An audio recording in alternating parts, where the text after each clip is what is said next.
In today's video, I'm going to teach you how to link within a Confluence page.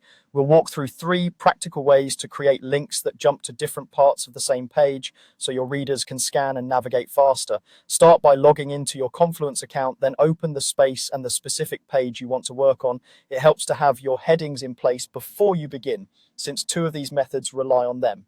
First up is the table of contents macro, which builds links for you automatically. Click at the very top of the page where you want the list to appear, type /TOC, then select Table of Contents, insert it, and Confluence will generate a linked list based on your headings, typically H1 through H3. This is great for longer pages because it updates as you add or reorder sections. Remember, the links become active when you save or publish the page, so after inserting the macro, publish to test the jumps. If a section doesn't appear, make sure it's using a proper heading style rather than just bold text. Next, let's link directly to a heading. Hover your mouse over the heading you want to jump to.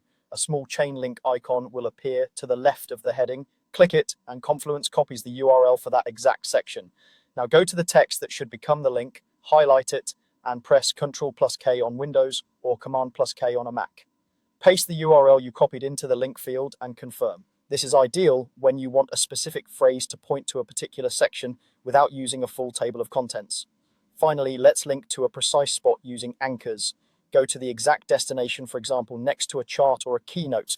Type / and search for anchor, then select the anchor macro. Give it a short, memorable name. Avoid spaces to keep it clean. Now create the clickable link. Highlight the text that should jump to this spot. Press Ctrl+K or Command+K and type a hash symbol followed by the anchor name.